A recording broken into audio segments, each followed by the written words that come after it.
नमस्कार दोस्तों, मैं पीके सिंह आप सभी को स्वागत करता हूं। और आज सर कोई पढ़ाई लिखाई की बातें नहीं होंगी। किस लिए पढ़ाई लिखाई? सिर्फ पढ़ाई करने से कोई फायदा नहीं है। पढ़ाई किस लिए सर? जब एग्जाम ही नहीं होगा तो पढ़ाई किस लिए होगा? तो सबसे पहले आप लोग से सर ये रिक्वेस्ट है कि सभी लोग आप अपने नाम के पहले बेरोजगार शब्द लगाइए। जैसे मैं बेरोजगार पीके सिंह, मैं बेरोजगार अपना नाम ... जितना लोग हैं सभी अपने नामों के पहले बेरोजगार शब्द लगा करके रिप्रेजेंट कीजिए कि मैं बेरोजगार हूं। और जितना लोग युवा अभी जो सोए हुए हैं उनको अब जागने का समय आ चुका है। अब सोने से अब काम नहीं चलेगा। अब जागो युवा, जागो। अब सो नहीं, क्योंकि सोने से बेरोजगारी दूर नहीं होगा। तो सब लोग जो स्टूडेंट हैं वो भी, जो स्टूडेंट नहीं है वो भी, जिनके भाई स्टूडेंट हैं, मौसेरा भाई हो, चचेरा भाई हो, फुफेरा भाई हो, जिनके स्टूडेंट के गार्जियन जो कोई भी हो, सभी लोग अपने नामों के पहले बेरोजगार शब्द लगाइए। इतना बेरोजगार शब्द लगाइए, मैं बेरोजगार, कि आपको सरकार का, अपना देश के सरकार का पता चले कि मेरे देश में कितने लोग अभी बेरोजगार बैठे हुए हैं। और बेरोजगार के कारण अभी लोग कितने युवा अभी बेरोजगार हैं। देखिए सर, बेरोजगार शब्द लगाइए। बात को यह समझना है कि सिर्फ आप लोग का ट्वीट करना है, और ट्वीट करने के लिए आपको दिया गया है कि hashtag speak up for SSC railway student पर ट्वीट कीजिए, या तो hashtag stop privatisation save government job, इस पर ट्वीट कीजिए। जितना आप ट्वीट कर सकते हैं, लेकिन प्रत्येक घंटे में कम से कम 5 से 6 ट्वीट करना। यानी कि एक ही घंटे में 100 ट्वीट कर दिए, नहीं, आप लोगों को प्रत्येक घंटे में 5 से 6 ट्वीट करना है। जिनका ट्विटर अकाउंट बना हुआ है वो उनके लिए तो ठीक है, लेकिन जो ट्विटर अकाउंट नहीं बनाए हैं युवा वर्ग, वो आप लोग ट्विटर अकाउंट बना करके प्रत्येक घंटे आप 5 से 6 ट्वीट कीजिए इन दोनों पर। हैशटैग जैसे स्टॉप डालिएगा तो आपको आ जाएगा सेव गवर्नमेंट जॉब। और सभी लोग अपने नाम के पहले बेरोजगार शब्द लगाइए।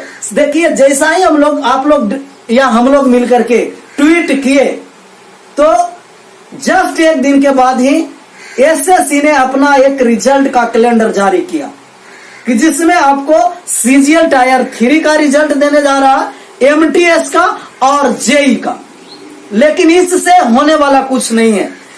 जिस तरीका से सर कुत्ता भौंकने लगता है, उसके लिए उससे आगे जब एक रोटियों फेंका जाता है ना, तो उस रोटी के लोभ में कुत्ता भौंकना बंद कर देता है। इसी तरीका से सरकार ने एसएससी के थ्रू उस रोटी फेंकने को काम किया। लेकिन ऐसे नहीं हम लोग दबने वाले हैं। रोटी फेंका कि एसएससी का रिजल्ट आने वाला, आया नहीं है। सिर्फ आश्वासन दिया है कि आपको 1 मंथ के अंदर में आपको रिजल्ट दिया जाएगा। इससे प्रलोभन में दबना नहीं है, उस रोटी के लोभ में हम लोग का दबना नहीं है। तब तक जागे रहना है और तब तक हम लोग का स्ट्राइक करते रहना है, तब तक हम लोग का डिमांड पूरी तरीका से पूर्णतः पूरा न हो जाए। डिमांड हम लोग का यह है सर कि जिस तरीका से एसएससी ने अपना कैलेंडर जारी करता है, सिर्फ जारी ही करता है, फॉलो नहीं करता। तो जिस तरीका से एसएससी ने कैलेंडर जारी करता है, उसी तरीका से रेलवे अपना कैलेंडर जारी करे, या जितना स्टेट लेवल पर एग्जाम होता है वो अपना कैलेंडर जारी करे। सिर्फ कैलेंडर ही जारी नहीं करे, कैलेंडर जारी करने के अनुसार उसका फॉलो भी किया जाए। जैसे कैलेंडर अगर जारी किया, फॉर्म भराया, तो सब आपको उसमें क्लियरी रूप से होना चाहिए कि आपका कब एग्जाम होगा, कब आपका रिजल्ट दिया जाएगा, कब एग्जाम टायर 1 का होगा, कब टायर 2 का होगा, कब टायर 3 का होगा, कब उसका रिजल्ट दिया जाएगा और कब तक ज्वाइनिंग किया जाएगा। ये अंधविश्वासों में नहीं अब हम लोग मानने वाले हैं। ये सब आप क्लियर कीजिए। और हम लोग का जो डिमांड होगा, फेयर एंड टाइमली एग्जाम होना है, टाइमली रिजल्ट होना है और टाइमली ज्वाइनिंग भी करवाना है। सिर्फ कैलेंडर जारी करने से हम लोग मानने वाले अब नहीं है। एसएससी का सिर्फ रिजल्ट का डेट देने से अभी मानने वाले हम लोग नहीं है। तब तक हम लोग नहीं मानेंगे कि तब तक हम लोग का डिमांड पूरा नहीं हो जाए। ये बताइए सर कि एसएससी का अभी तक जो 2017 में एग्जाम लिया गया है उसका अभी तक जॉब ज्वाइनिंग नहीं करवाया। जो 2018 का जो एग्जाम लिया गया उनका अभी तक रिजल्ट फाइनल नहीं किया गया है। तो ये सब क्लियर होना चाहिए कि कब 5 साल के बाद ज्वाइनिंग आप कराइएगा, 15 साल के बाद ज्वाइनिंग कराइएगा, कब कराइएगा, वो सब आपको क्लियर तरीका से हम लोग का कैलेंडर में बताइए कि इतना के बाद ज्वाइनिंग करा दिया जाएगा। एक इलेक्शन होता है सर तो मात्र 1 मंथ मतलब कि 25 से 30 दिन के अंदर में आप उनका रिजल्ट घोषित कर देते हैं। अगर इलेक्शन आप करवाइएगा तो 25 से 30 दिन के अंदर में आप रिजल्ट घोषित कर दीजिएगा, लेकिन एक एग्जाम होगा तो 4 से 5 साल तक उसका रिजल्ट नहीं आता। तो ये हम लोग का सरकार का निकम्मी सरकार का, वो स्टेट लेवल का हो या तो केंद्र सेंट्रल लेवल का हो, सभी सरकार निकम्मे साबित हो रहे हैं युवा वर्ग के लिए, बेरोजगारों के लिए, क्योंकि कोई बेरोजगार पर बातें नहीं होता है। युवा का कोई बात नहीं सुनता है सर, सिर्फ बातें सुनता है, मन की बातें होगा, लेकिन युवा बेरोजगार के लिए कोई बातें नहीं होगा। आपका जो या हम लोग का जो मोदी सरकार है, माननीय प्रधानमंत्री मोदी जी, वो सिर्फ आश्वासन ही देते हैं, कोई काम अभी तक नहीं बेरोजगार के लिए किए। वो कहते हैं कि प्रत्येक साल आप लोग का 2 करोड़ युवा का रोजगार में हम शामिल करेंगे। आपको बात समझ में आ ही रहा होगा कि कितना बेरोजगार रोजगार में शामिल हो रहा है। तो सिर्फ आप लोग या हम जितना है युवा वर्ग, वो सभी टीचर हो या स्टूडेंट हो, अपने नाम के साथ बेरोजगार शब्द लगाइए।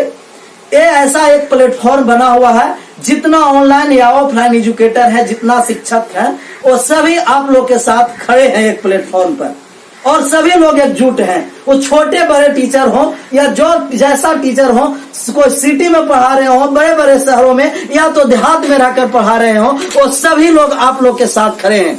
और आप लोग का भी फर्ज बनता है युवा वर्ग लोगों का कि आप लोग भी इस प्लेटफॉर्म पर खड़े होइए और समर्थन कीजिए।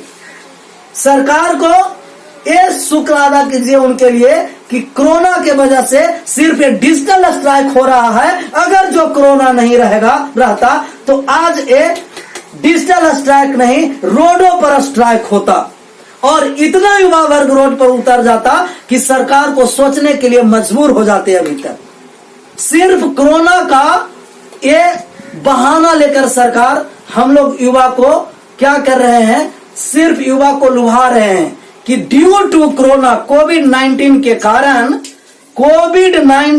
कारण 2017 सीजीएल का ज्वाइनिंग नहीं करा रहा। सिर्फ कोविड-19 के वजह से आपका रेलवे एनटीपीसी ग्रुप डी का एग्जाम नहीं कराया जा रहा। तो ये सिर्फ एक बहाना है। कोविड-19 एक बहाना लेकर सरकार युवा वर्ग को सिर्फ भ्रमित कर रहा है। ये बात बताइए सर कि सब्जी मंडी में अगर आप सब्जी खरीदने जाते हैं, वहां भीड़ लगाइएगा तो कोविड-19 नहीं आपको प्रभावित करेगा। मॉल में जाइएगा, वहां भीड़ लगा हुआ है, कोविड-19 प्रभावित नहीं होगा। किराना दुकान पर जाइए, वहां भीड़ लगा हुआ है, कोविड-19 प्रभावित नहीं करेगा। बस पर भीड़ में बैठकर जाइए, वहां जाइएगा, कोई कोविड-19 प्रभावित नहीं करेगा। कोविड-19 आपको तब प्रभावित करेगा कि जब आपको एग्जाम हो। अगर सरकार एग्जाम ले लेता है तो आपको कोविड-19 प्रभावित कर देगा। ज्वाइनिंग सरकार करा देता है, उसको कोविड-19 प्रभावित करेगा। अगर आप पढ़ाई करते हैं तो पढ़ाई करते समय कोविड-19 पर प्रभावित करेगा कि कोई स्कूल या कोचिंग संस्थान में पढ़ने जाइएगा, कोविड-19 प्रभावित कर देगा। लेकिन वहां सब्जी मंडी हो, मॉल हो, किराना दुकान हो, बस पर भीड़ लगाइएगा, वहां आपको कोविड-19 कोई असर नहीं करेगा। वहां कोविड-19 मुक्त है, निष्प्रभावित कोविड-19 है। कोविड-19 प्रभावित तब होगा कि जब आपका ज्वाइनिंग करा देगा। आपको एएलपी या टेक्नीशियन या ग्रुप डी का जिनका ज्वाइनिंग रुका हुआ है, तो सरकार सिर्फ बहाना बना रहे हैं कि कोविड-19 के कारण आपका ज्वाइनिंग रुका हुआ। क्योंकि ट्रेनिंग सेंटर में आप लोग जाइएगा तो कोविड-19 पॉजिटिव हो जाइएगा, परंतु मॉल पर जाइएगा तो कोविड-19 पॉजिटिव नहीं होगा। अगर एक इलेक्शन करवाना है, जैसे मान लिया जाए सर स्टेट लेवल बिहार का इलेक्शन करवाना है, तो लगभग बिहार सरकार 10 से 12 करोड़ व्यक्तियों का वो इलेक्शन करवा सकते हैं। उस समय कोविड-19 पॉजिटिव नहीं होगा। कोविड-19 तब पॉजिटिव हो जाएगा कि जब कोई एग्जाम लिया जाए, जैसे रेलवे एनटीपीसी। रेलवे में देखिए अभी जो 2019 का वैकेंसी है वो सिर्फ सरकार बनाने के लिए लुभावना वैकेंसी दिया गया था। मार्च में जो वैकेंसी निकला, जस्ट 2019 मार्च में वैकेंसी आया और 2019 अप्रैल में आपका एग्जाम हुआ थी, 2000 अप्रैल में आपका इलेक्शन होना था केंद्र सरकार का। तो आपका जो वैकेंसी दिया गया था 90,000, वो सिर्फ ग्रुप डी और एनटीपीसी मिलाकर एएलपी सबका, वो सिर्फ आपको लुभावना दिया गया था कि जिससे मेरा सरकार बना रहे, बरकरार रहे, और सिर्फ सरकार बनाने के लिए लुभावना वैकेंसी दिया गया था। अभी तक उसके बारे में कोई चर्चा नहीं है। 2.5 करोड़ व्यक्ति का एग्जाम कराएगा, उस समय कोविड-19 पॉजिटिव हो जाएगा, परंतु 10 से 12 करोड़ का इलेक्शन करा करके रिजल्ट घोषित कर देगा, कोई कोविड-19 उसको नहीं होगा। तो ये सिर्फ युवा वर्ग को भ्रमित किया जा रहा है कोविड-19 के कारण, कि कोविड-19 से अब हम लोग भ्रमित होने वाले नहीं है। हम लोग सरकार का निंदा नहीं कर रहे हैं, बुराई नहीं कर रहे हैं, सिर्फ हम लोग का एक हक चाहिए कि हम लोग बेरोजगार कब तक रहें, किस तरीका से हम लोग जिए।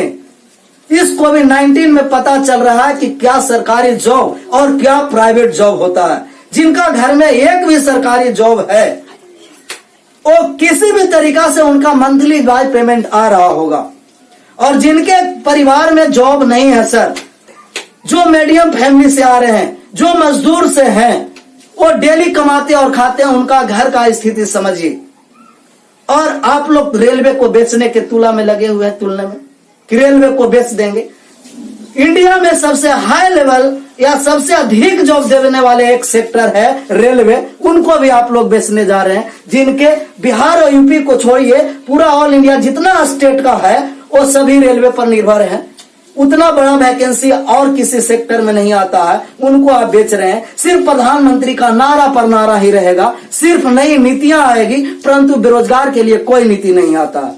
सिर्फ नारा देंगे कि मैं देश नहीं बिकने दूंगा, मैं देश नहीं झुकने दूंगा। देश को क्यों बेचिएगा? रेलवे को बेच दीजिए, कोई फर्क नहीं है। आप हवाई अड्डा बेच दीजिए, LIC बेच दीजिए, BSNL बेच दीजिए, वो सब बेचिए, परंतु देश को क्यों बेचिएगा? बताइए कि रेलवे बेच दिए, BSNL बेचने जा रहे हैं, LIC बेच दिए और हवाई अड्डा बेच दिए, तो वे भी कह रहे हैं कि देश नहीं बिकने दूंगा, देश नहीं बेचूंगा। अब रहा देश में सर क्या, बताइए कि अब देश में रहा ही क्या, जब रेलवे को प्राइवेटाइजेशन कर रहे हैं, रेलवे बेच रहे हैं, जिन पर लाखों करोड़ों परिवार इसी पर निर्भर रहता है कि अगर किसी का जॉब रेलवे में लग जाता है, उन पर बहुत सारे परिवार डिपेंडेंट रहते हैं। तो अब रेलवे में जॉब कैसे होगा सर, जब प्राइवेटाइजेशन कर दिया जाएगा, सब निजीकरण ही कर दिया जाएगा, तो बेरोजगार समाप्त ही कहाँ हुआ, ये बेरोजगारी तो और दिन पर दिन बढ़ता जा रहा है। तो बेरोजगार को समाप्त करना है, और तब तक युवा वर्ग को हम लोग का साथ देते रहना है। सभी टीचर, कोई भी टीचर हो, सभी का वीडियो आप जितना से जितना शेयर कर सकते हैं, क्योंकि सभी ऑनलाइन एजुकेटर हो या ऑफलाइन हो, सभी एक प्लेटफॉर्म पर आए हुए हैं। जितना टीचर है, जिनका वीडियो आए इस बेरोजगारी के खिलाफ, उनका सबका वीडियो आप जितना वायरल कर सकते हैं इतना वायरल कीजिए। ये भी बात समझिए, इतना वायरल कीजिए कि सरकार भी उस वीडियो तक, सरकार तक पहुंचाना है उस वीडियो को। और आप लोग का मीडिया का भरोसा नहीं रहना, क्योंकि मीडिया आप बेरोजगार के खिलाफ कोई शब्द नहीं उठावेगा। मीडिया ही सरकार है और सरकार ही मीडिया है सर, क्योंकि सरकार का खिलाफ कोई भी मीडिया बोलने के लिए, किसी भी मीडिया का औकात नहीं है कि सरकार के खिलाफ एक बात बोल दे। वो सिर्फ सरकार के हित में बोलेगा, और जो सरकार चाहेगी वही मीडिया बोलेगा। मीडिया कब बोलेगा कि कोई हीरो हो या हीरोनी हो, उसके बारे में, कब खाता है खाना, वो किस रेस्टोरेंट में आज रहने वाला है, वो मीडिया का पता रहेगा कि आज वो किस रेस्टोरेंट में रहेगा, किस होटल में वो खाना खाएगा, उसके लिए मीडिया का चिंता है, बेरोजगारों के लिए कोई चिंता नहीं है। तो मीडिया के भरोसे नहीं रहना है। हम लोग यूट्यूब के जरिए ये बात को सरकार तक पहुंचाएंगे। और मेरे देश में युवा लोग लगभग 65% है सर। बताइए कि जिस देश में 65% युवा है, उस देश में युवा का बात क्यों नहीं सुना जाएगा।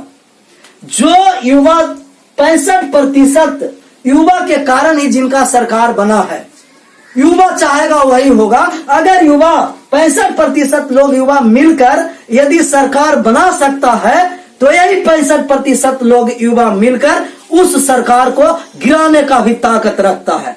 तो युवा में दम है, जागो, सभी लोग युवा को जागना पड़ेगा। और तब तक स्ट्राइक जारी रहेगा, तब तक हम लोग का डिमांड पूरा नहीं हो जाएगा। Thank you so much, bye bye, take.